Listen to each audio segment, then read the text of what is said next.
he was braver than your usual rock star. Was he a girl? Was he a boy? What was he thinking? Nobody has ever broken the rules as he has.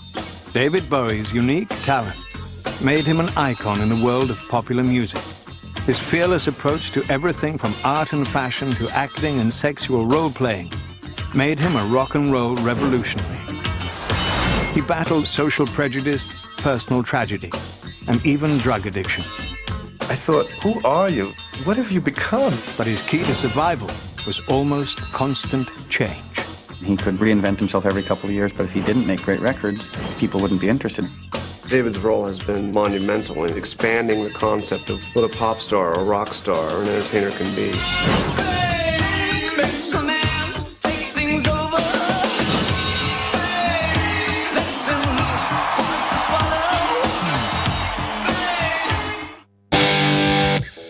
David Bowie began his wildly unconventional life in an ordinary working-class London neighborhood.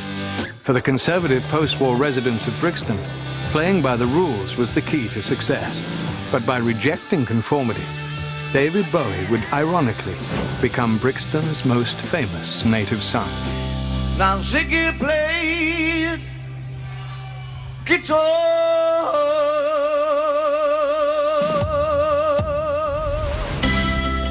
The creator of rock and roll spaceman Ziggy Stardust arrived on Earth on January the 8th, 1947. He started life as David Robert Jones, and though his given name was fairly run-of-the-mill, the household he grew up in was far from conventional.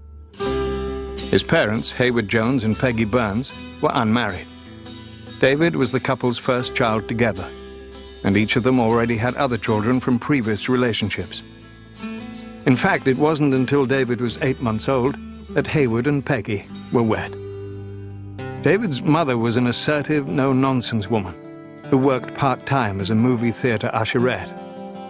David's father once harbored his own show business aspirations. His first wife had been a singer, but his efforts to launch her career had failed. By the time David came along, Hayward Jones had become a public relations man for an orphanage. His father was a small, quiet, quite studious man, very gentle, very sweet. I never heard him raise his voice. His mother, she was a little sterner. I know he loved his father very much, and he was probably closer to his father than to his mother. David also shared a strong bond with his half-brother Terry Burns. Terry was a real big brother to David. He was a bright guy. They had a lovely symbiotic relationship. Terry was very much his best friend, and he loved him very much. David idolized his brother. Terry was David's protector and often helped his shy little brother cope with a dark cloud that hung over the Jones family. A number of their mother's relatives suffered from schizophrenia. Some had been institutionalized. Others had committed suicide. It's been fairly well recorded that my family is pretty rampantly, what's the word? I'm not so sure how much of it is madness. I think that there's an awful lot of emotional and spiritual mutilation goes on in my family. The specter of mental illness haunted young David and was rarely discussed outside the Jones home. Although he didn't fully understand the ongoing problem, David felt it made him different from other children. In 1956, 9-year-old David lost daily contact with his brother when Terry enlisted in the Royal Air Force. A year later, the Jones family moved to the London suburb of Bromley, where David soon made new friends. He was always a great thinker and a great worker out of things. And he was a neat, tidy little boy, the kind of boy that Mum likes you to bring home. The well-behaved youngster quickly fit into the suburban setting and joined a local Boy Scout troop. Soon after we'd enrolled, we started talking about music straight away. David loved all things American, especially the country's latest export, rock and roll.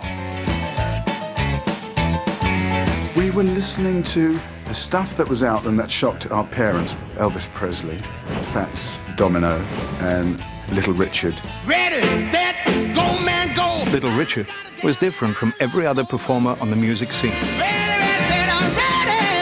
Ready, ready, set, I'm ready! Ready, ready, set, I'm ready, ready, ready to rock and roll! As His androgynous, almost effeminate looks and sexually suggestive lyrics made him more outlandish and more subversive than any of his contemporaries. Young David Jones found the combination both fascinating and inspiring.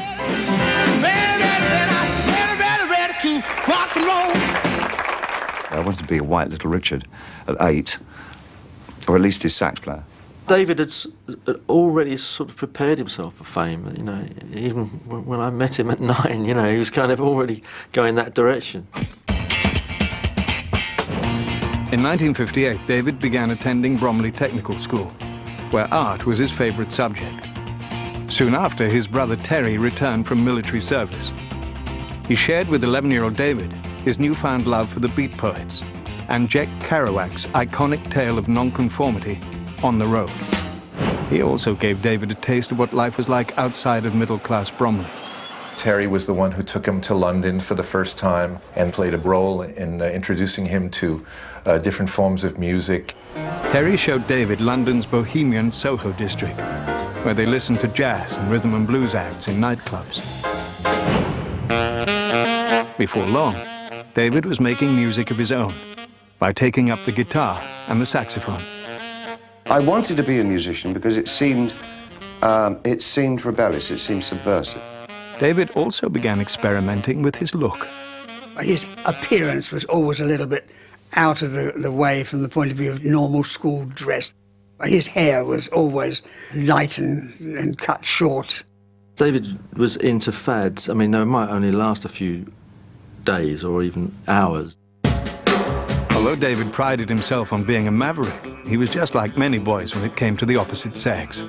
A crush on a girl named Carol led to a brawl with his best friend. My fist and his face made contact, should we say. Unfortunately, caused a bit of damage to his eye, and that was not the intention at all. David was rushed to the hospital, where doctors feared he might lose the sight in his left eye. It took 3 operations to repair the damage. Though surgeons were able to prevent blindness, David's pupil remained permanently dilated. As a result, he appeared to have eyes that were different colours. Later on, David said to me, I did him a favour. So, I mean, a lot of people think it's quite an interesting thing to have 2 different coloured eyes. The injury kept David out of school for 3 months. And during that time, his feelings of being an outsider became more intense. I felt often, ever since I was a teenager, so adrift and so not part of everyone else, with so many dark secrets about my family in the cupboard, that it kind of made me feel very much on the outside of everything. But rather than dwelling on his feelings of alienation, David threw himself even further into music. Though he loved rock and roll, he also enjoyed listening to show tunes performed by cabaret singer Anthony Newley. When I was a teenager, I sincerely wanted to write musicals for the West End and for Broadway. The music was David's greatest passion. He also loved clothes, and the more outrageous, the better. I would be a mod walking around Bromley in my mod clothes, and he would be an arty type walking around in his art school type clothes with his art school chums. We used to walk around Bromley, trying pulling as many birds as we could, thinking that we were God's gift, talking about being famous. By 1962, a new group called the Beatles was creating waves in Britain, and 15-year-old David set out to make some noise of his own. That summer, the budding rocker began testing his talent in a series of bands. His first, the Conrads, covered pop tunes and lasted about a year. He and friend George Underwood next formed an R&B group, the King Bees. With David now calling himself Davy Jones, the band even cut a single. It went nowhere. When the King Bees broke up soon after, George Underwood set his sights on becoming a graphic artist. But David was devastated by the split. He said, it's all right for you, you've got your art. For me, this is my life. I know what he meant. It's like sort of, he'd committed himself and he's got to go, there's no turning back. With the Beatles' invasion of America and the growing popularity of Britain's newest sensation, the Rolling Stones, David was even more determined to find fame as a musician. His next band was the Manish Boys, and he had a plan to make sure people heard more from the group than just their music. The rebellion of the long hairs is getting underway. A 17-year-old, Davy Jones, has just founded the Society for the Prevention of Cruelty to Long-Haired Men. Well, I think we're all fairly tolerant, but for the last 2 years we've had comments like darling and can I carry a handbag thrown at us. And I think it's just had to stop now. The media hype helped the Manish Boys land several respectable gigs, but eventually they too broke up. In 1965, still calling himself Davy Jones, the singer joined his fourth rock band, the Lower Third. But at the time, there was another Davy Jones on the music scene. In order to avoid confusion with the future Monkees member, David looked to American history in his search for a new, sharper-edged surname. He saw this character, Jim Bowie, with the Bowie knife, and that name stuck in his head. In September of 1965, at the age of 18, David Bowie was born. But it would be years before the singer would find the fame he craved. The kind of fame that young men from Bromley could never, ever dream of.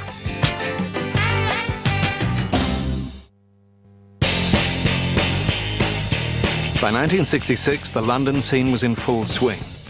From the fashions of Carnaby Street and the world's first supermodel Twiggy, the music of The Who and the Yardbirds, a new youth culture had transformed the city's once buttoned-down lifestyle. That same year, David Bowie released his first solo single, Do Anything You Say. Though the song, which Bowie also wrote, failed to register on the charts, it did help him get a manager. The 19-year-old was signed by Ken Pitt, who'd once been the British representative for such stars as Judy Garland, Frank Sinatra, and Duke Ellington.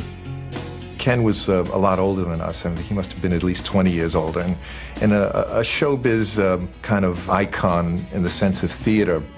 One of Pitt's first suggestions was for Bowie to put together a cabaret act featuring nightclub standards and show tunes. David at first liked the idea and began rehearsing, but he soon decided he wanted to do more than sing other people's material and went back to writing and recording his own music. But David's career frustrations paled in comparison to a devastating development in his personal life.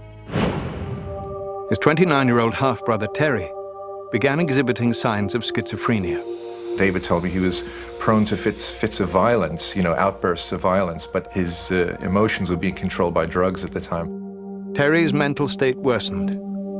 It wasn't long afterwards that he was committed to an institution, and David began to worry that the illness might eventually afflict him as well. In September of 1966, David's manager lined up a contract for him with Derham Records. In light of Terry's situation, the good news was bittersweet. But David was reassured about his career, and his parents, especially his father, were delighted.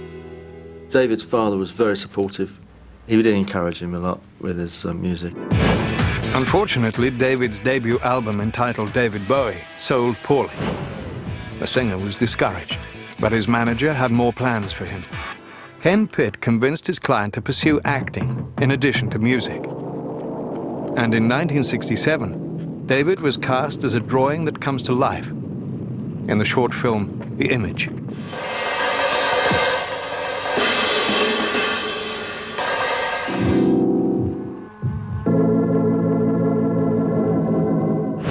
David discovered he loved acting, and that fall he began studying with performance artist Lindsay Kemp, who had been taught by famed mime Marcel Marceau.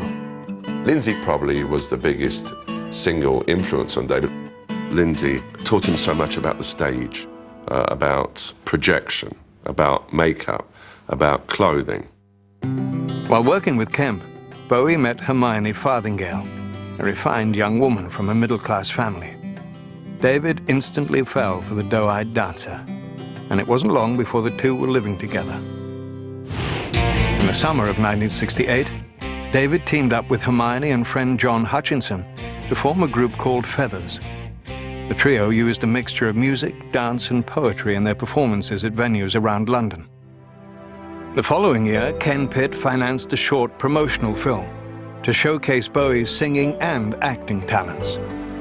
Love You Till Tuesday was built around several of David's songs. But David was devastated when Hermione broke up with him during production, explaining that she felt overwhelmed by the intensity of their year-long relationship. He was pretty upset that his girlfriend had just left. Broken-hearted, actually, bless his heart. She was obviously very important to him. David tried to dull his pain by focusing on a new venture. In 1969, he helped organize the Beckenham Arts Lab. The performance workshop was run out of the back of a local bar and gave various artists a chance to showcase their material. David also continued to develop his own ideas. A few months earlier, he'd seen the futuristic adventure 2001, A Space Odyssey, and had been inspired to write and record a song called Space Oddity. The tune was the tale of an astronaut named Major Tom, who is lost in space. The single was released in July of 1969, just days before the first manned moon landing. Ground control to Major Tom. 7, 6. Commencing countdown, engines on. 3, 2. Check ignition, and may God's love be with you.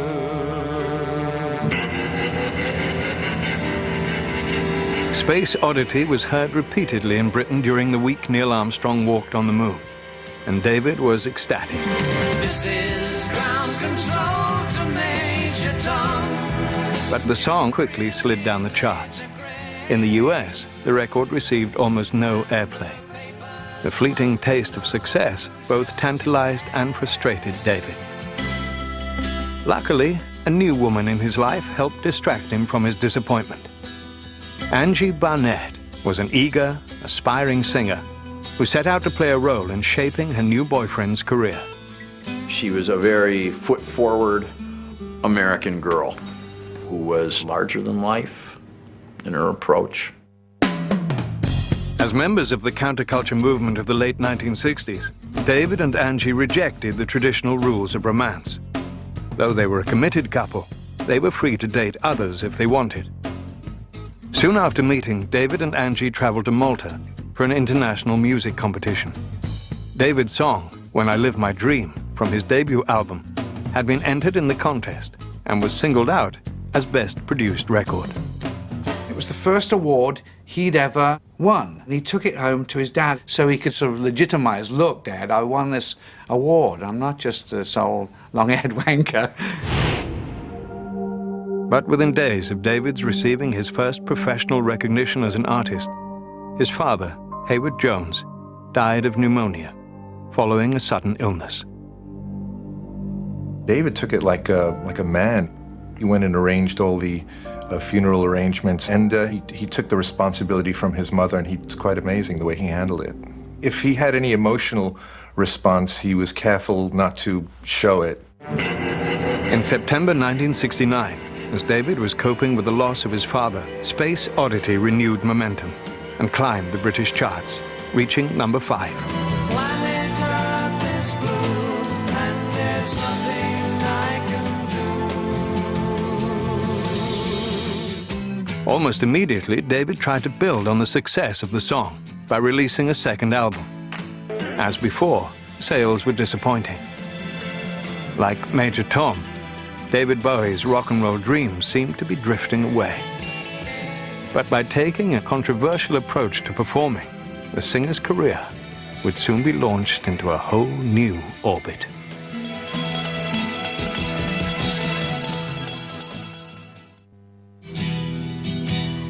David Bowie's first hit single, Space Oddity, was considered by many to be a novelty song. Even so, the 22-year-old performer held on to his dreams of fame and set out to live the life of a rock star. In the fall of 1969, David and his girlfriend Angie rented a 30-room mansion in London and invited several friends to live with them. We were about 7 people. We were like college kids. We had parties, and all kinds of strange people came in. It was really nice. It was like a hubbub of creativity. In 1970, as Bowie planned his next move, the rock world was stunned by the breakup of the Beatles. followed closely by the drug-related deaths of Jimi Hendrix and Janis Joplin. By now, drug use was common among musicians and fans alike. David himself experimented, as did singer Lou Reed, who pulled no punches in writing songs about the trend. Bowie admired Reed's music, which pushed the boundaries of rock and roll by exploring themes of unconventional sex, cross-dressing, and social unrest. Lou Reed was very important for all of us that thought we were very hip in those days, that's for sure. Because Lou was out of the box. Lou Reed and his group, the Velvet Underground, were part of Andy Warhol's artists consortium, The Factory. David was intrigued by Warhol's revolutionary approach to creating art. But the singer's fascination with American avant-garde artists didn't stop there. He was also a fan of a raucous, over-the-top rocker named Iggy Pop. Nobody ever said they liked Iggy and the Stooges. You just didn't admit to that in 1970 unless you were cross-dressing or on some sort of drugs or had just dropped out of life or high school, really. David was drawn to Iggy's wild nature. And in time, Bowie would incorporate aspects of the American avant-garde into his own work. David is a master of embracing a number of disparate elements and then fusing them into something totally unique. In the spring of 1970, David formed a new group with the tongue-in-cheek name, The Hype. The band included Mick Ronson, John Cambridge, and Tony Visconti. I went on the stage in a white leotard. I was Hype Man, and David was Rainbow Man, wearing like all these diaphanous scarves like hanging from his wrists and all that. David found that performing as a fictional character gave him more freedom to express himself through music. I was not a natural performer. I didn't feel at ease on stage. But I felt really comfortable going on stage as somebody else. And it seemed a rational decision to keep on doing that. But audiences who saw The Hype didn't like the costumed band members. They were yelling at us the whole time, calling us faggots and whatever, whatever filthy homophobic name you can think of. David was upset by the crowd's response, but sexual slurs were not enough to make him retreat into more safe styles of performing. 1 month later, in his childhood home of Bromley, the maverick artist made a surprisingly conventional move when he married Angie. David's mother attended the ceremony, but the wedding didn't change the rules of David and Angie's open relationship. Following his marriage, the singer took a bold step in his professional life when he ended his 4-year affiliation with his manager, Ken Pitt. This new thing, this kind of psychedelic rock thing, which was happening in the late 60s, Ken had no idea what this was about. And David, being a young man, saw the future flash before his eyes, and Ken Pitt didn't quite fit into that. Bowie soon signed with the new manager. Lawyer Tony DeFries was in sync with David when it came to music and promotion. He said, I'm gonna make you as big as a skyscraper. Tony DeFries would have painted sparrows yellow and sold them as canaries. Angie also played a role in helping David break out from the growing crowd of aspiring rock stars.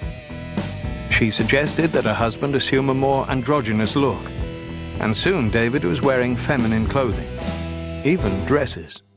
I don't think he would have worn a dress without Angie's encouragement. She said that it's okay to do this. She's outrageous. She's a very outrageous woman, and David definitely needed a dose of outrageousness in his life at the time. Bowie's new cross-dressing style quickly captured the attention of the press, who seemed to be more interested in David's sexual preferences than in his music.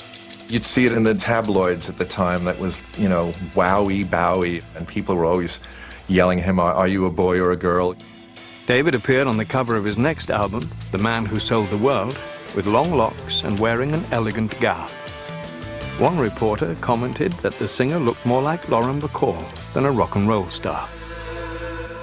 David laughed off the taunts and innuendos and surprised the public even further in May of 1971 when he and Angie welcomed a son, Zoe Bowie. David was thrilled to be a father, but there was little time to enjoy his new child. His career was finally gaining momentum. and within weeks, he was scheduled to travel to New York to sign a lucrative contract with RCA.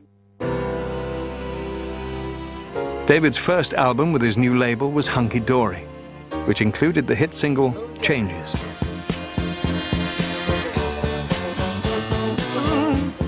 Not long after releasing the song, Bowie made an announcement that changed the way the world looked at him.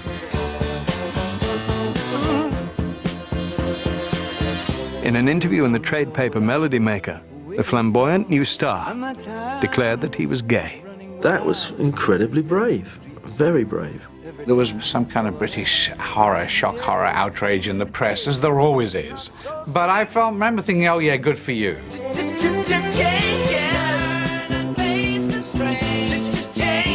With the media attention, Hunky Dory record sales jumped, and David Bowie's career took a quantum leap. The timing was impeccable, so it's debatable whether it was calculated or not, but he certainly used it. He used it, definitely. It brought more attention to the music, which was the desired effect. The gender-bending mystique of David Bowie was now firmly established. The cross-dressing bisexual with a wife and child was the talk of the music industry. But David Bowie's next outrageous move would surprise even his growing legion of fans. He was about to transform himself yet again, and forever change the face of rock and roll.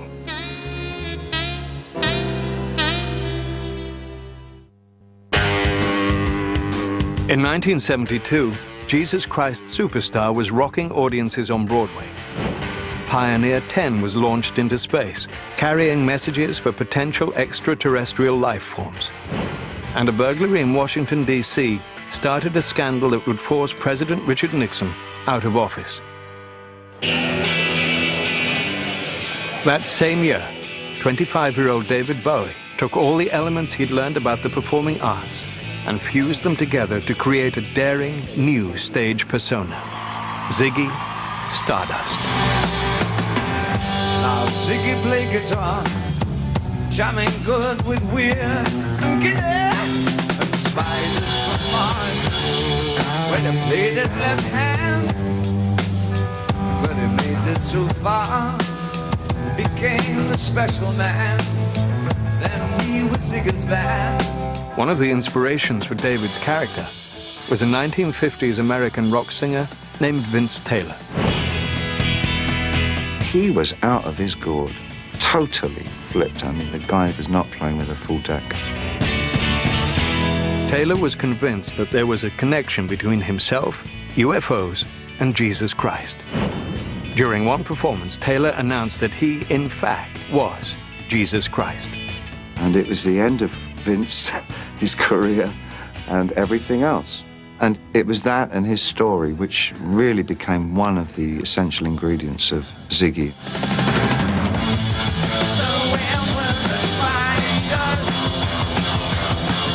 Ziggy's band, the Spiders from Mars, included Mick Ronson, Trevor Bolder, and Mick Woodmansey. The bold new act shocked conservatives, but there were tens of thousands of teenagers and young adults who were instantly drawn to Ziggy's otherworldliness. People started to get interested because he looked so strange, different. Ziggy was essentially like a brilliant collage of a lot of different elements. There was a bit of Lindsay Kemp mime stuff, there was a little Warhol, there was some kabuki, and there was a whole lot of David Bowie.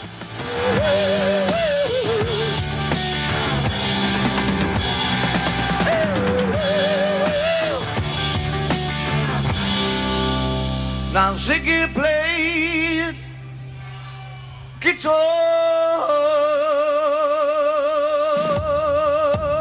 The rise and fall of Ziggy Stardust and the Spiders from Mars proved to be David's breakthrough album. It hit stores on June the 9th, 1972, and went gold soon after. Ziggy came at the right time. You could feel the buzz in the air. It was like bigger than David, bigger than the band, bigger than the record company. It was almost like something that was meant to be in history. One of the keys to Ziggy's success was Bowie's complete dedication to his extraterrestrial creation. I believe in my part all the way down the line, right the way down. But I do play it for all it's worth. because that's the way I do my stage thing. That's part of what Bowie's supposed to be all about. I'm an actor. Bowie's androgynous rock and roll spaceman helped launch the era of glam rock. In the late 60s and early 70s, everything had become aesthetically quite pedestrian. And you had a lot of bands like Crosby, Stills, Nash & Young, who I love, but they looked like farmers. And I think the glam rock people looked at it and said, you know what, let's be glamorous. It wasn't so much what he was wearing, it was just the feeling he was putting across. You know, it was him, his actual self that was like that. And that's what was so strong. David was the king, the queen, the prince, whatever you want to call him, of glam. He was its finest hour, its most potent force. The outrageous nature of Ziggy kept David in the news, and Bowie fed the frenzy with more than just his appearance. When photographer Mick Rock snapped a highly suggestive picture of David and guitarist Mick Ronson, Bowie recognized another chance for star-making publicity.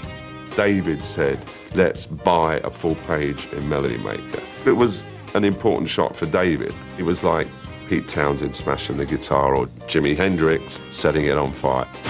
And that set the cat among the pigeons very nicely. Bowie was bigger than ever, and his manager, Tony DeFries, set out to capitalize on David's new fame. In the summer of 1972, DeFries launched Main Man, a management company with Bowie as his star client. David was also becoming known for the songs he wrote and produced for others. His song, All the Young Dudes, was a hit for Mott the Hoople, and the Lou Reed chart-topper Walk on the Wild Side was co-produced by David. In September of 1972, Ziggy Stardust descended on America. Although David wasn't yet a big success in the United States, Tony DeFries felt that if you spent like a star, people would believe you were a star. As a result, more money was going out than was coming in during the American tour. Everyone was staying at the Plaza, the Beverly Hills Hotel, room service 24 hours a day, roadies getting their underpants laundered, and lunatics were running wild, and no one was saying no. The hype was maintained, and the bills were being paid with unearned advances that Tony DeFries secured from RCA Records. I think that was Tony DeFries' genius. He got these guys to okay and cough up all kinds of money for an act that was not making them much money at that point in time. As the American tour progressed, David began to be put off by his wife Angie's ongoing efforts to direct his career, and their relationship became strained. She would help organize things, but once the show got to America, it all started to go to another level in terms of the development of what was going on, and I don't know that she ever learned how to handle it that well. Ziggy's journey across the United States was a critical success, but unchecked spending made the tour a financial disaster. Even so, when Bowie returned to England, he was treated like a conquering hero. I want to see him. They said he was coming around the back. I've been waiting for ages to see him. What David's fans didn't know was that their idol had less money in his pockets than they did. But that didn't keep David from indulging in recreational drug use. And David's narcotic of choice was cocaine. Right at the beginning, there wasn't much of that going on. After America, there started to be a lot more. As David's cocaine habit escalated, the resulting weight loss combined with mental stress gave rise to the title of his next album, A Lad Insane. The Lad Insane was, well, you know, I think it was a reflection of what he was going through. It was starting to work on his head, and, you know, some lad, London lad, going off his rocker very slowly, but having an interesting time doing it. To promote A Lad Insane, Bowie headed off on a 100-day world tour. The first performances were at Radio City Music Hall. During one show, David collapsed on stage. It was the ultimate in drama because the encore number was Rock and Roll Suicide, and after the song ended, he fell on the floor. He had definitely went unconscious for a while, and then of course the doctors and nurses came and he was fine, but it was scary. In spite of the incident, David continued his grueling schedule. After completing the US leg of the tour, the band headed to Japan, then on to Russia, and back to England. like a shopping city. She's out of sight. She's alright, yeah. When Bowie returned home, he learned that Aladdin Sane was #1 on the charts. The news should have made him happy, but it didn't. In the midst of all the Ziggy Stardust hype, David Bowie felt he had lost his way. Still don't know what I was waiting for. Time was running wild. A million dead-end streets, and every time I thought I'd got it made, it seemed the taste was not so sweet. All the feedback was coming to Ziggy Stardust. I mean, not to David Jones from Brixton. So he had created this alter ego, and the alter ego took over his entire life. David continued to play to sold-out houses throughout Great Britain, including London's Hammersmith Odeon on July the 3rd, 1973. But to the audience's surprise, at the end of the show, the 26-year-old rock star made a startling announcement. Not only is it the last show of the tour, but it's the last show that we'll ever do. Thank you. Less than a year and a half after creating Ziggy Stardust, the shock rocker was giving up the character that had brought him fame, and fans were left wondering if David Bowie was just another shooting star who'd burned out before his time. Thank you very much. Bye-bye, we love you.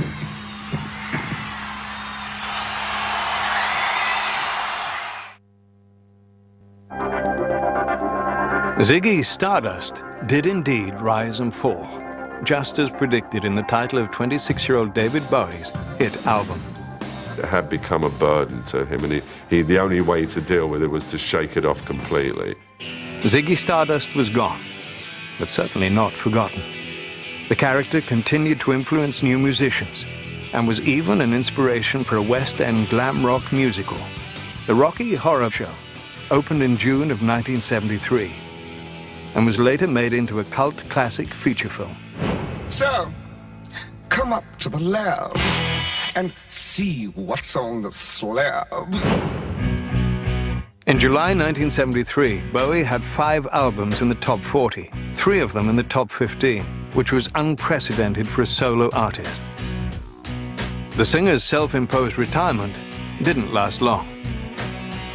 That fall, while Gladys Knight and the Pips, Cher, and the Rolling Stones were topping the Billboard charts, David released Pin-Ups, a tribute to some of his favorite British pop stars from the 1960s. He also set out to create a rock musical based on George Orwell's 1984. 21 songs were written before David found out he couldn't secure rights to the book. David will always start a project with this idea, and it will grow and it will evolve, and it'll always end up to be something bigger or maybe a little bit different. David incorporated the 1984 concept into his next album, Diamond Dogs. The first single from the LP was Rebel Rebel.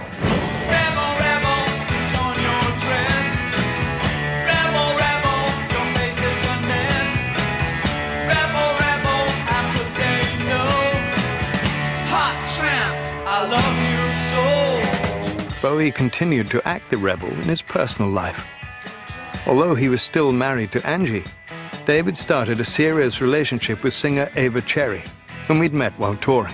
She was just a young girl, a lot of eye candy, and you're on the road, and he was always promiscuous along with Angie. They had a lifestyle that suited certain things. Initially, David's wife seemed fine with the arrangement. But when Bowie moved to New York and began living with Ava, Angie's feelings changed. She was jealous, she was upset, and even though she was doing what she wanted to do, for her it wasn't a two-way street. It was like, I want to play around, but I want you to be faithful to me. By now, Bowie's method of writing songs was as unconventional as his marriage. He'd begun using a device he called cut-ups, a technique inspired by writer William Burroughs. He would basically cut out words from an article, from a newspaper, from a book, wherever. I tried doing it with diaries and things. I've used this method only on a couple of actual songs. What I've used it for more than anything else is igniting anything that might be in my imagination. It's not because you're short of ideas necessarily, it's because it puts you into territories that you wouldn't otherwise get into. You wouldn't be led there by your own taste. David continued his efforts to break the rules when he began planning the tour for Diamond Dogs. He envisioned an elaborate staging that would combine music, mime, and dance. Bowie wanted performance artist Tony Basil to choreograph the show, and his manager, Tony DeFries, spared no expense in his efforts to woo her. When I was taken to dinner, David wasn't there, but there were several people with us, and the money that was being thrown around was a lot of money. Even more money was spent on the production itself. And when the tour debuted in Montreal in June of 1974, it was unlike anything audiences had ever seen. He was just willing to do theater, rock and roll, dance, story, everything. It was very expensive. I can't see how they could have made a penny. I just think money was just going and going and going. What he was focusing on at that particular time was his creative flow. David is a hands-on person on a creative level. But when it came to the business, I'm not quite sure if David was really involved. But Tony DeFries was all business when he found out how much money the show was losing. He cancelled the scheduled London dates. This action quickly got David's attention, and he met with his manager to find out exactly what was going on with his finances. David was shocked to learn that over the years, most of his earnings had been used to pay back the ongoing advances DeFries had been securing from RCA. I do remember Tony saying, being in the room once when Tony gave some paperwork to a secretary and said, "Take it to David, don't worry, he'll sign anything." I think it was a big slap in the face for him because, you know, you look back and you see the body of your work, and at some point you want to see how much money you've made from that body of work, and there was nothing there for him. David believed that he and DeFries were partners in main man management and had expected to share in the company's profits. But DeFries informed David that he alone was the owner of the operation. Bowie was no more than another one of main man's growing number of clients. David's, because his brain wasn't there. His brain was, you know, the big picture, the stardom, the moving the culture. But obviously the chickens came home to roost at a certain point. At the age of 27, David Bowie was flat broke. The groundbreaking rock star had achieved worldwide success. But now, he would have to keep working and keep reinventing himself just to survive.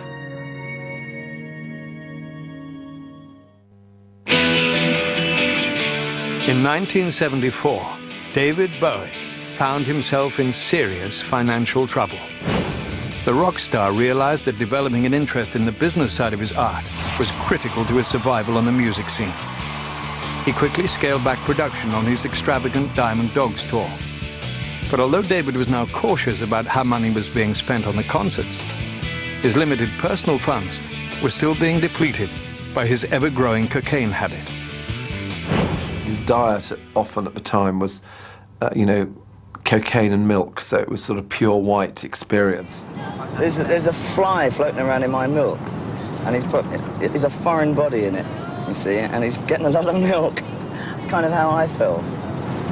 The destructive effects of David's addiction kept him underweight and paranoid about the world around him. Oh, we're not stopped. Is there anything behind us? But no. Like Ziggy Stardust and Vince Taylor before him, David Bowie was falling apart. He was playing with the whole idea of self-destructiveness and about what can happen to people when they take drugs, and he lived dangerously.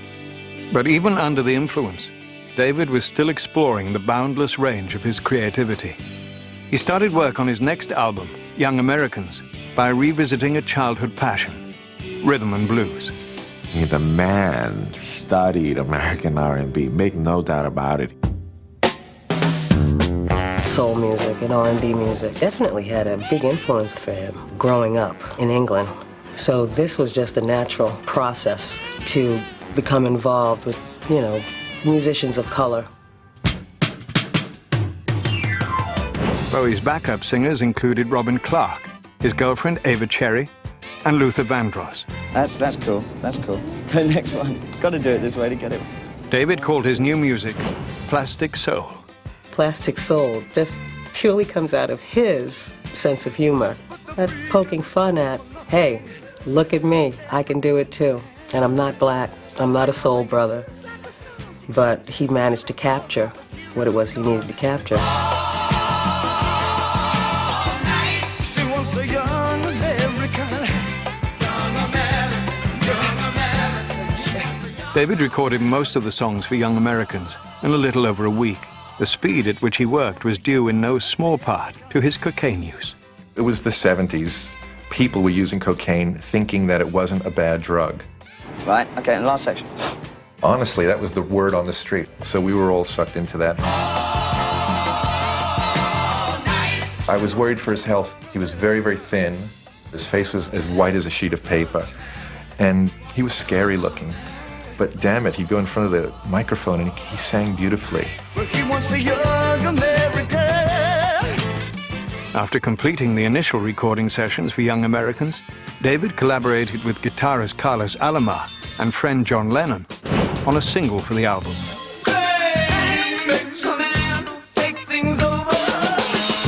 Fame was especially personal for David. Through it, he expressed some of his frustrations about his finances and management.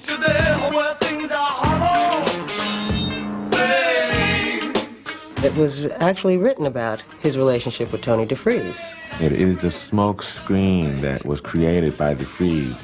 It's the illusion of fame.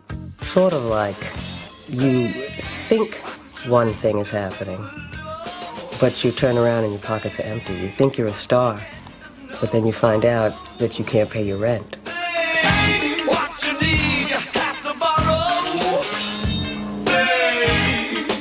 Fame became David Bowie's first #1 hit in America. But its success only further reminded him of his unhappiness with Tony DeFries. John Lennon was an old pro when it came to dealing with managers and agents, and counseled David on what he should do. When John found out what was happening, he said, you need to take control of this. David followed the former Beatles' advice and took legal action to terminate his contract with DeFries. David was able to get out of the deal by agreeing to grant DeFries a portion of the royalties from records made during the term of his contract with Main Man Management. Young Americans was David's biggest-selling album in the US to date and made him a bona fide star in the all-important American market. But the career high point was soon followed by another personal low. In 1975, the 28-year-old singer moved to Los Angeles, where his cocaine habit finally caused him to lose touch with reality. Los Angeles was one of the worst periods, I think, in my life, I think. I got into a lot of emotional and spiritual trouble there. He told the story of waking up one morning in Los Angeles in the gutter, some gutter, he didn't know which gutter, and thought, if I don't do something about this, I'll die. In June of that year, David took a break from music when an acting opportunity came his way. Director Nicholas Roeg was casting the part of an extraterrestrial in his latest film. David's name was among those suggested for the leading role. Physically, David was perfect for The Man Who Fell to Earth, a film about a space alien trying to save his drought-stricken planet. He just looked like a person from another planet. At that time, he had the kind of strawberry red hair with the blonde streak, and he's very, very thin, and the two different colored eyes. Although Bowie had limited acting experience, Nicholas Roeg felt David could handle the complexities of the role. But the director was concerned about David's reputation as a drug user. When Nick and I went to first meet him, he said that during the movie, he would not be doing any drugs, so fine with us. It's a fantastic movie about power, space, time, and the visitor. David Bowie stars in the man who fell to earth. The Man Who Fell to Earth was only a modest success at the box office, but David's thoughtful performance earned him critical praise. In 1976, David released his next album, Station to Station, and unveiled yet another performance guise, the elegant, thin white Duke. The character was a far cry from the androgynous Ziggy Stardust. He was doing the clean, chiseled look. The outfits were made specifically to give him a long, lean look. Station to Station was David's highest charting album since Diamond Dogs, and included the top single, Golden Years. Golden years, go. Don't let me hear you say life's taking you nowhere. Revenue from the LP and income from his top-selling greatest hits collection, Changes One Bowie, put David back on solid financial ground. He soon moved his wife and son into a spacious home near Montreux, Switzerland, where his earnings could be sheltered from taxes. But David and Angie did not live as husband and wife. A few months later, David set out on his own and took a small apartment in Berlin. There, he tried to kick his long-time drug habit. There was a lot less doping going on. He was living over an auto parts store with no central heating, so everything becomes a little more basic, a little more homemade, of necessity. David's creative drive was re-energized in the new, simpler environment. While in Berlin, he produced Iggy Pop's album, The Idiot. He'd done some really creative work on The Idiot as a musician for me. Basically, it says Iggy Pop and his band. Most of his band is just David Bowie overdubbing himself. In 1976, as the glam-influenced and drug-saturated world of disco was being embraced by the mainstream, David Bowie was struggling to stay clean and sober. He was also determined to remain true to his art and set out to create yet another unconventional style of music.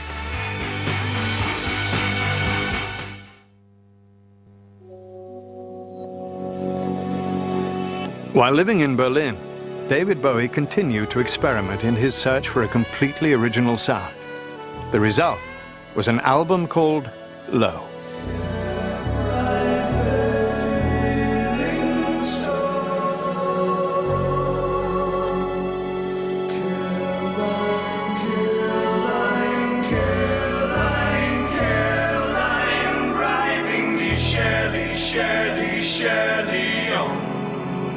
It was a kind of experiment in seeing what kinds of emotions pop music could cope with.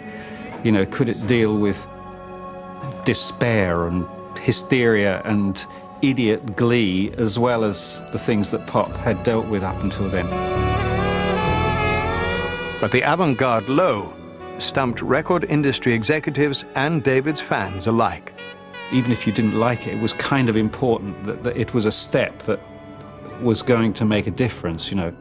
It really was the album that found the soul in the machine, that found a way to make something haunting and human out of electronic music.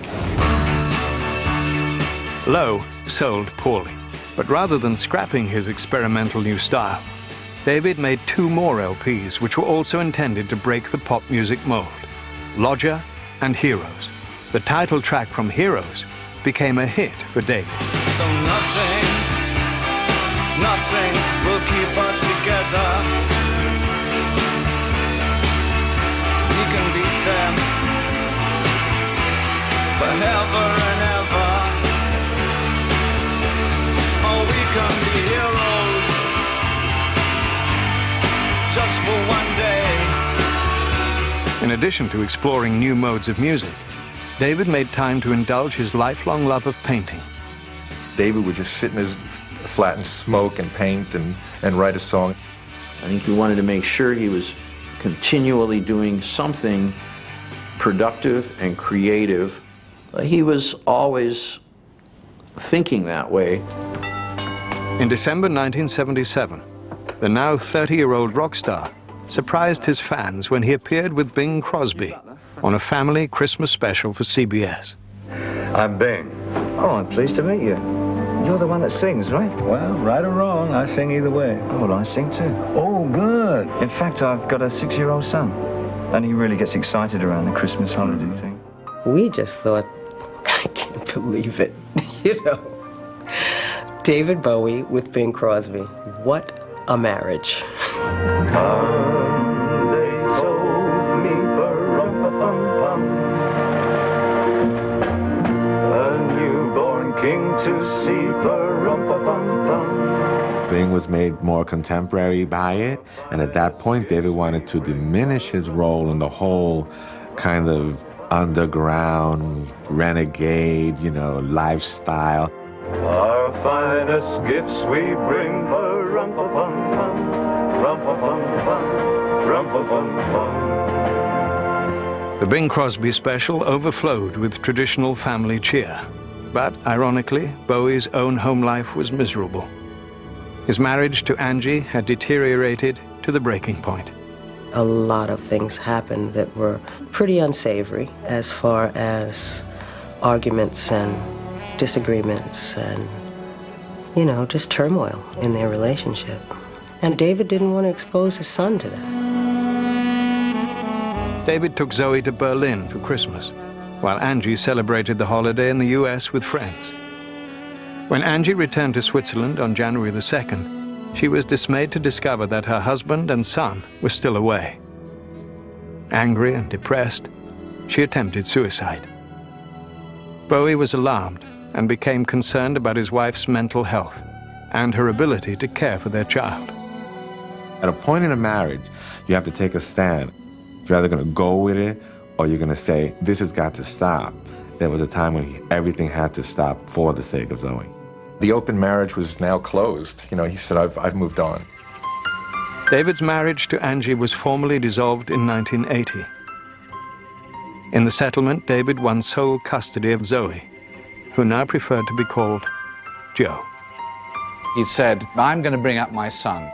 And that's a bold move to do for somebody in entertainment. He totally became both parents to Joey, and he was great. The newly single father was determined to be a positive role model for his son. But there was one problem. Bowie had yet to completely overcome his substance abuse. Let's be real about addiction. It doesn't just happen, oh, suddenly I'm just going to stop. Sometimes it happens in a gradual level. David did not want his son to see him in a certain condition. And I think that eventually made it so that he was able to back off and back off and back off. Because when you have things going right for you, you don't really need that kind of high. In the fall of 1980, David moved to New York, where he made his Broadway debut in The Elephant Man.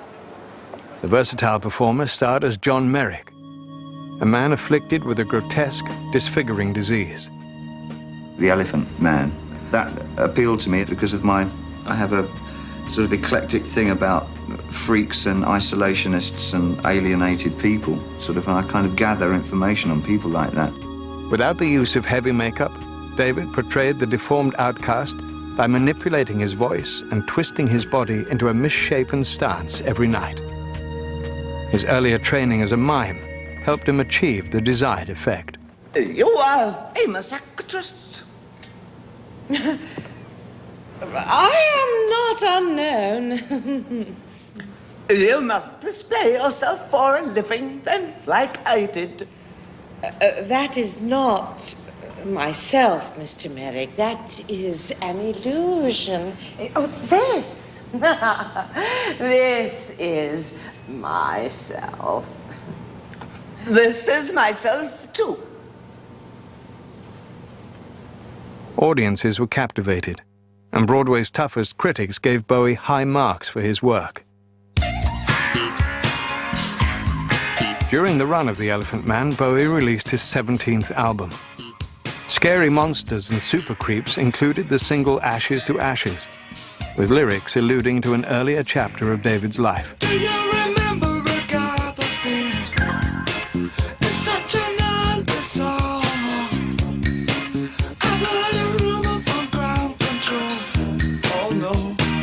say it's true. Bowie revived Major Tom for the song and described the lost spaceman's struggle with drug addiction. To promote the single, he created a video version of the story. Ashes to ashes, funk to funky.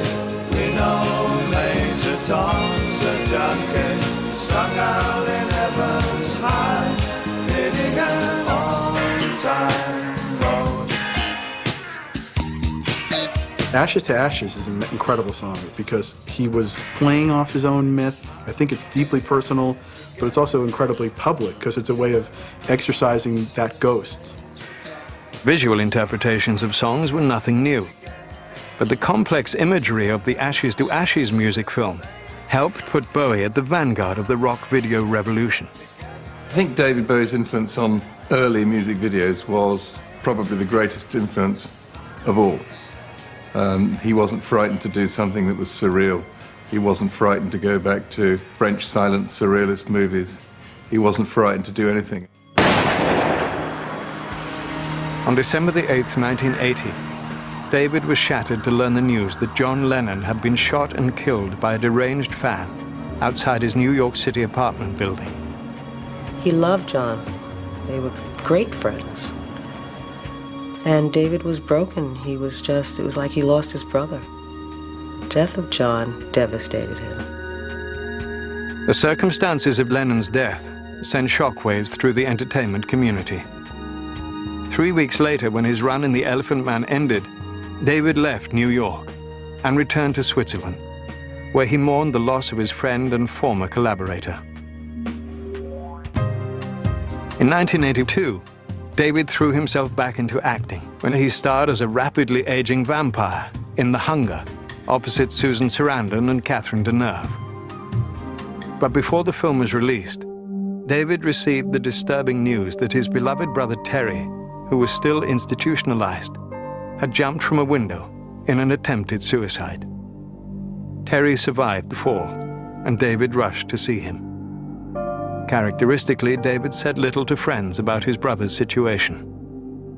As far as mentioning his family, it wasn't something that he readily did, nor was it something that we brought ourselves into or brought up. In 1983, Bowie starred in the World War II drama Merry Christmas, Mr. Lawrence. Playing the remorseful Major Selliers, David tapped into his heartbreaking experiences with his own brother. David played a character called Jacques Selliers, and he was, well, described as a soldier. And he was haunted by the fact that he believed that he let his young brother down. I'm pleased to see you. Really, Jack. I wanted to come. Don't apologise. But I've wronged you badly. Help me water these things.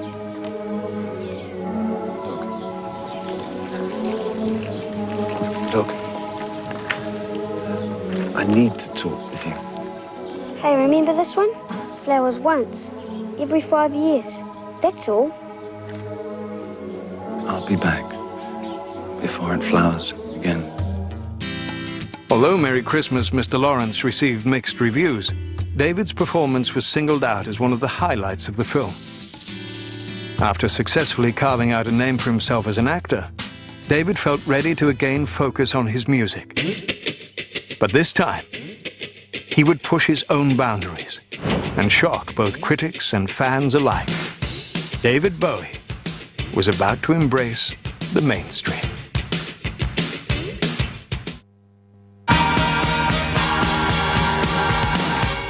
By 1983, the music video was all the rage in the recording industry. That year, 36-year-old David Bowie signed a 5-year contract with EMI Records and made several videos to showcase his songs. Put on your red shoes and dance the blues. Dance to the song they're playing on the radio. Let's Dance went into heavy rotation on MTV, the new cable outlet designed to showcase music videos. The single was an overnight sensation and rocketed to the top of the charts. Sway through the crowd to an empty space. Video killed certain radio stars, but Bowie was one of this rock stars from an earlier generation who was perfect for MTV. He just has that majestic presence that made him a star for a new generation. The Let's Dance album went platinum just 8 weeks after its release. In addition to the title song, the LP produced 2 other top 20 hits, China Girl and Modern Love.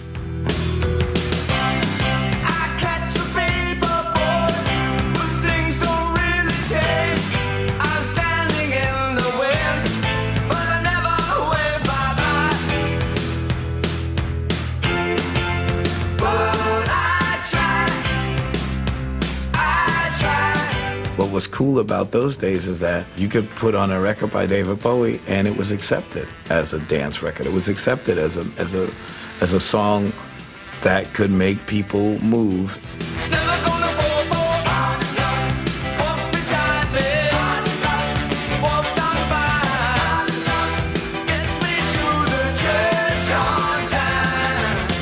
David's fan base exploded. The esoteric artist, who had always been light years ahead of his time, was now right in sync with popular culture. People who had never before listened to David Bowie bought Let's Dance by the millions.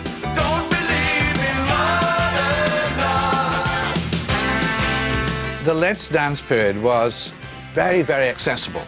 And it was accessible even to people like me, who were kind of getting on in life at that point. It was very much more popular and wide appeal than he normally appealed to.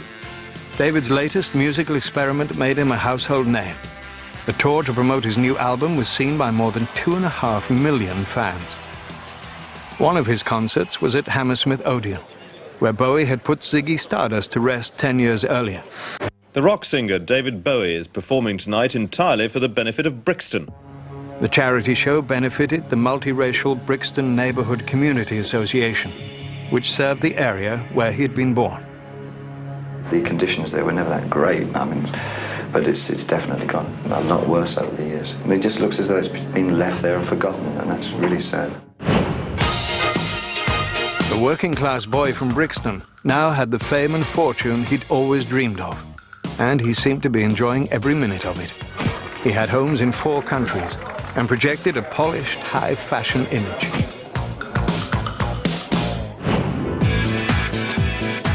By 1984, David found himself topping the charts in the company of pop stars like Tina Turner, Phil Collins, and Michael Jackson. Bowie's move to the mainstream even included an announcement that he was exclusively heterosexual. It's a testament to Bowie that people found it strange that he slept with women. I remember saying, why do we care so much? I mean, ultimately, who he sleeps with is less interesting than who he makes music with. But David Bowie's new middle-of-the-road image changed his direction in more ways than one. For the first time in his career, the musician began writing songs that weren't necessarily from his heart. It seemed obvious that the way that you make money is give people what they want, and so I started giving people what they wanted. Blue jeans, I just let a girl in blue jeans. In the fall of 1984, David released Tonight. Remember, they always let you down when you need them. Though sales of the album were strong, music critics felt the record was creatively bankrupt.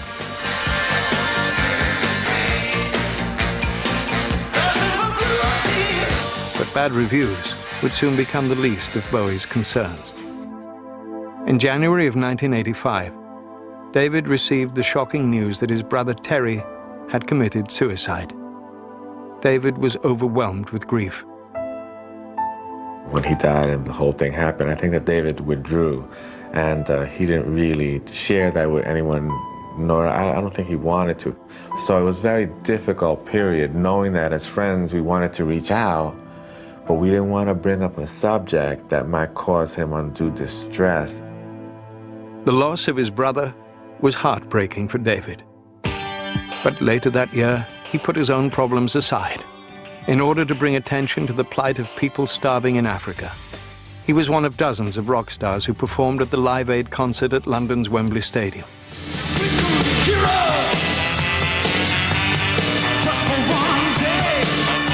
An audience of 1.5 billion around the world watched the event on live television or heard it on radio. David and his friend Mick Jagger also premiered a new video on the show.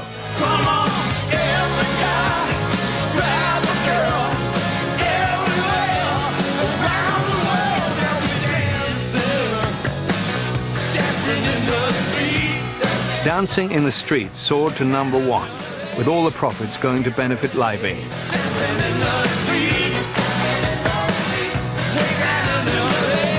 David continued to target mainstream audiences when he returned to acting in 1986.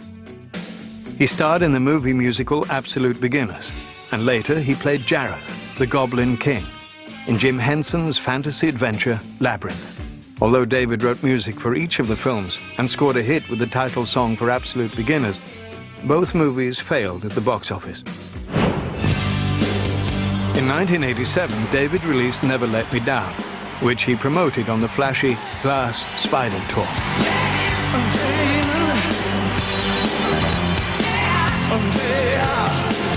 But the show's production numbers, costume changes, and special effects left most audiences cold. It was just a sort of David Bowie does Vegas version of himself. It was such a spectacle that it was completely boring. I was like totally like, what the hell? This is so un-rock and roll. David Bowie's brief love affair with the mainstream was coming to an end. It just dried me up as an artist completely, because I wasn't used to doing that. What I'm used to doing is being very stubborn, obscure, confrontational in my own indulgent way, and enjoying every second of it. In 3 short years, David Bowie's career had reached spectacular heights. Yet, in the process, he'd come dangerously close to tarnishing his sterling reputation as an avant-garde musical artist. But the prolific performer would soon take off in yet another new direction. And this time, David Bowie would find success on his own terms.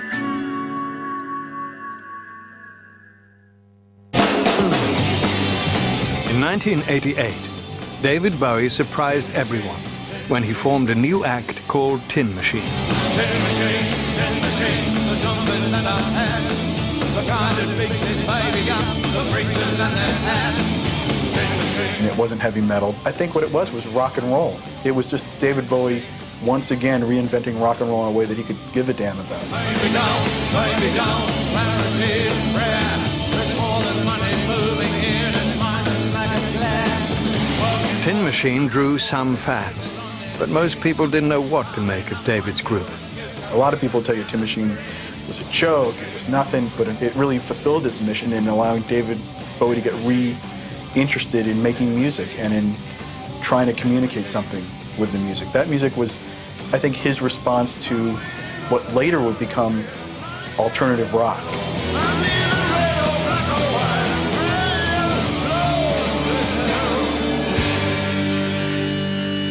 David found creative fulfillment with Tin Machine and was looking for the same kind of stability in his personal life. For 2 years, he dated American ballet dancer Melissa Hurley and even made plans to marry her. But ultimately, the 43-year-old singer and the 22-year-old dancer grew apart and split up. In 1990, David was introduced to international fashion model Iman at a small dinner party arranged by a mutual friend. Before the night was over, David has set his sights on a new romance. He claims that he knew immediately I was the one. It took me maybe a week. After 6 months together, the love-struck rock star proposed to his girlfriend over a candlelight dinner in Paris. David courted me a very old-fashioned way, which was such a delight. People don't expect things like that from him. You know, they think he's so hip and happening, and but he's truly an old-fashioned gentleman. In April of 1992, David and Iman were married. First in a civil ceremony, and again 6 weeks later at a lavish wedding in Florence, Italy. David's now 20-year-old son, Joe, served as his best man. At his wedding, there was Brian Eno, Bono, and Yoko Ono. And I thought, there's a gag waiting to happen, Eno, Ono, and Bono. How often, do you get all 3 of those at one wedding? David swept me off my feet, and I'm still off my feet. He has managed somehow, I don't know, miraculously, to have my heart flutter when he walks into the room still. So, yes, he's definitely the one. He's definitely my one. In 1993, David's marriage to Iman inspired him to release his first solo project in 5 years. Black Tie, White Noise was a very personal album for David. It included Jump, They Say, a song he wrote about his brother Terry's suicide. He has no eyes, they say. He has no mouth. They say, hey, that's really something. They feel he should get some time. I say he should watch his ass, my friend. Don't listen to the crowd. They say, jump. It had been more than 7 years since Terry's death, and it had taken David nearly that long to come to terms with the tragedy. One almost gets a sense that Terry is this ghostly figure in his whole career, this sort of the path that he was fortunate enough not to take. That always seems to be a part of his work, the fine line between madness and insanity. And his music has, walked that line at times.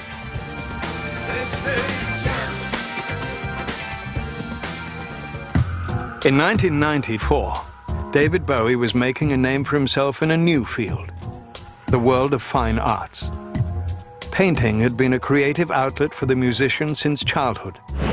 David has a great passion for art, and in the fine arts, people, anything having to do with David, they get excited about. David's accomplishments as an artist and art connoisseur were recognized when he was appointed to the editorial board of the highly regarded magazine Modern Painters.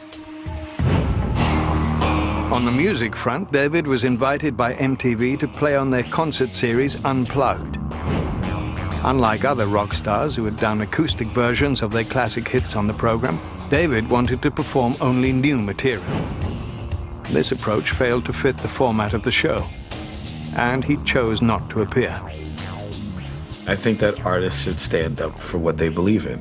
He said some things to me that I call Bowieisms that I keep to this very day. And he would say things to me like, Niall, if you come from art, you'll always be art. Bowie's choice to put artistry first was also evident in his next project.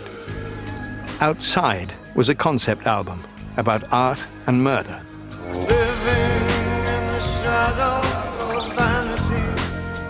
When David makes a song, he doesn't just make a song, he makes a character as well. All his songs, to me, are like little plays, And he's the playwright, and he's also the actor, in the things. And this was something he tried a lot on Outside. When it came time to tour with the album, Bowie invited Trent Reznor and his industrial rock band, 9 Inch Nails, to join him. He said he's just finished a new album that he doesn't expect it to sell well, and if we tour together, he expects his band will probably get blown off the stage because of what he's trying to do, but that's not, it doesn't matter, it's about, I have to do this. It's a kind of living. That fearlessness is really, it's inspiring to be around, and I think there needs to be a lot more of that in music today. There is no hell. Reactions to the Outside tour were mixed. The LP itself received some critical praise, but as David had feared, it was not a commercial success. Bowie took another chance with his next album, Earthling, and scored a top 20 hit in Britain with the single Little Wonder. Stinky weather, fat shaking hands, dusty morning, dog grumping us. Little wonder then, little wonder, you little wonder you. In 1996, Bowie's wide-ranging musical achievements were officially recognized when he was inducted into the Rock and Roll Hall of Fame. He understands that he has a huge legacy and that he has left a big imprint on modern culture. He was not someone to look back very much. I think it's hard for him in a way nowadays because people want him to look back all the time. And David still, he's concerned about his latest record.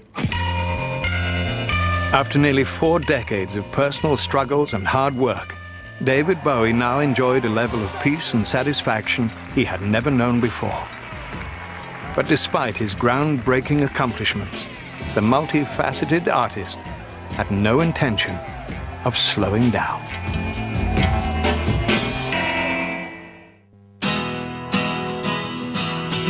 At the age of 53, David Bowie became a father again, when he and his wife Iman celebrated the birth of a daughter, Alexandria. David was overjoyed, and this time, without career obligations to keep him away from home, Alexandria quickly became the center of his life. She's totally spoiled by him. You know, of course, he was over the moon that her first word was Dada, and I kept on telling him, no, that's the easy word. No, he's not buying it. At one point, I asked him, I said, how are you, how's it going? And he says, oh, I'm a stay-at-home dad,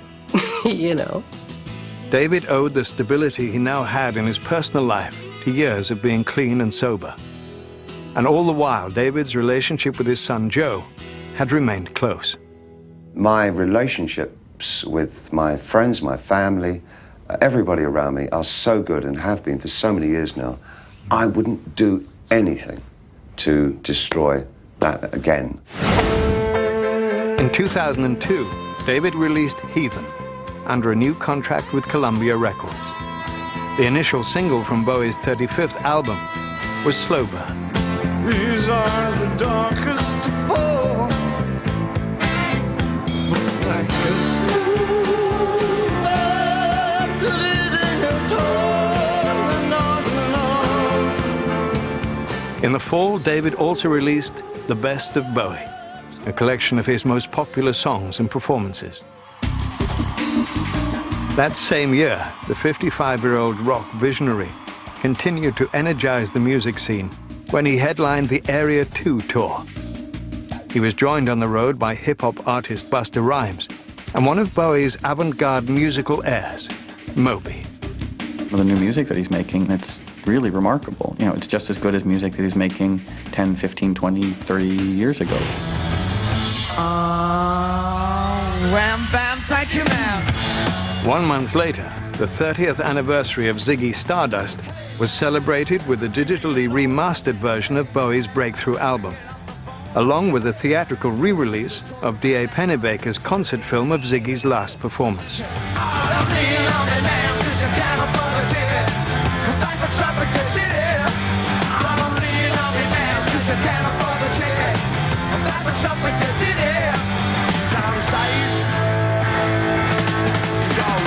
You can still put on Ziggy Stardust, and it could have come out last month, and it still sounds, somehow, it sounds pertinent, timely, effective.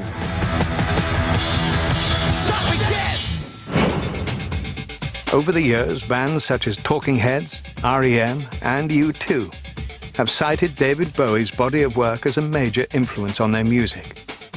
Newer generations of musicians also continue to look to David for inspiration. He really did pave the way for a lot of things that are going on today, as far as, stylistically and musically, and also in his capacity to experiment so successfully.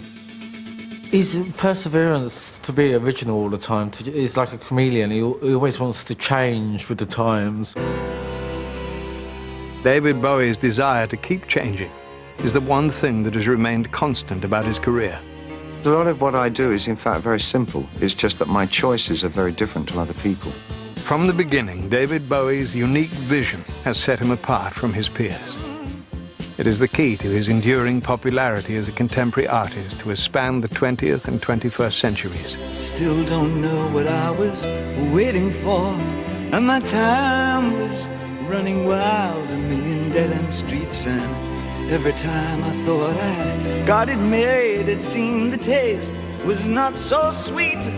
He has become an icon of innovation, one that has forever changed the world of popular music. He did more than reinvent the rules. He set the stage for a world in which there were no rules. What David did was something that moved the culture.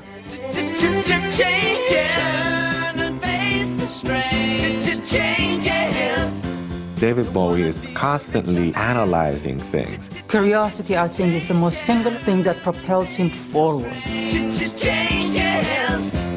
David had a sense of fearlessness, cultural fearlessness. He's someone who's had an ability to dictate trends as opposed to follow them. Time may change me, but I can't trace time. David taught younger musicians how to be free. He has, against all odds, become a very, very respected artist. Now, to continue to create great stuff, when most people would just rest on their laurels, he's right out there. He's right at the forefront of creativity, and he's cool. I said that time may change me, but I can't trace it. David Bowie is cool.